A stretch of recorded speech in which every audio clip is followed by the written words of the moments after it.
La reforma constitucional establece que para realizar la elección de jueces, magistrados y ministros, y también de magistrados del Tribunal Electoral y del Tribunal Judicial, establece un mecanismo para poder definir quiénes van a participar en la elección el 1 de junio. ¿Cuál es este mecanismo? Se forma un comité en el Poder Judicial que coordina la Suprema Corte de Justicia de la Nación. 5 personas que son seleccionadas por el Poder Judicial. Un comité del Poder Ejecutivo, es decir, nosotros definimos 5 personas que trabajan para poder definir quiénes van a participar en las elecciones. Y en el caso del Poder Legislativo también tienen 5 personas. Esos son los comités de selección. ¿A quién seleccionan? Pues se abrió un proceso para inscripciones. Se inscribieron miles de personas, miles de abogados y abogadas. ¿Cómo son seleccionados? Primero, si cumplen con lo que dice la Constitución, que deben de cumplir.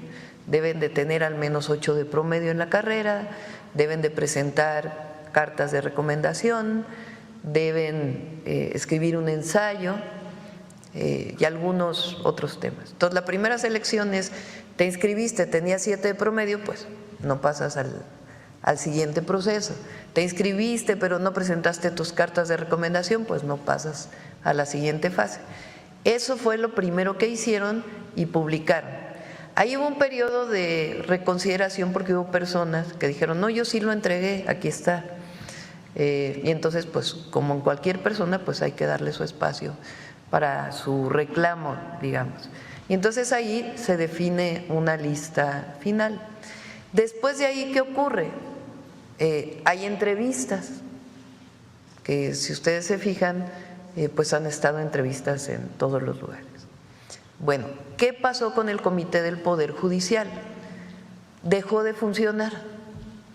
Recibieron, hicieron una selección y mientras estaban en ese proceso, de pronto dijeron, ya no funcionamos, ya cerramos el proceso. ¿Por qué? Porque dicen que hubo amparos. Ahora, ¿qué es lo que pasa con los amparos en un proceso electoral? No proceden. Porque ¿quién es, de acuerdo con la Constitución, quien regula los procesos electorales? El Tribunal Superior del Poder Judicial de la Federación. El único tema en donde la Corte no es el máximo poder en términos de una controversia, de un amparo, de un juicio, es el electoral. Entonces, llevaban ya algún tiempo sin funcionar. Hace poco yo dije, bueno, ¿por qué este tema sin los amparos no proceden? Pero además, si ustedes recuerdan, hubo una siguiente reforma constitucional que estableció que en el caso de reformas constitucionales los amparos no proceden, que era algo que ya estaba en la ley de amparo, pero después pasó a la Constitución. Entonces, ¿qué hace ayer el tribunal, la Sala Superior del Tribunal Electoral del Poder Judicial de la Federación? Le dice, Corte, no tienes razón en parar tu proceso, tienes que continuarlo urgentemente, tienes hasta el 31 de enero para terminarlo, para que pueda proceder la elección. Eso es lo que pasó el día de ayer y a mí me parece bien, porque es lo que corresponde respecto a la Constitución. No tiene razón la Corte en haber parado el proceso.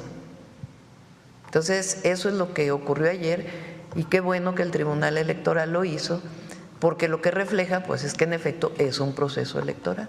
¿Qué ocurriría si no lo hicieran? Bueno, hay sanciones de parte del Tribunal Electoral. ¿Y atrasaría si en caso que no lo hicieran? No.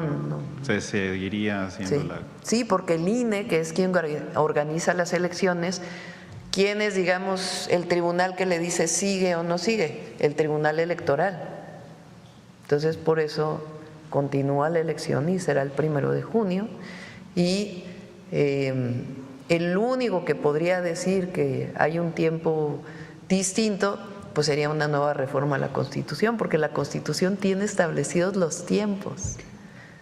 Claro, el Senado, frente a temas que no hubieran sido considerados, tiene la atribución para dar lineamientos. Entonces, por eso es la razón por la cual el tribunal establece corte, tienes que continuar. Muchas gracias por la explicación, Presidenta. De Sin Puntos ni Comas, por si no me presenté también. Gracias.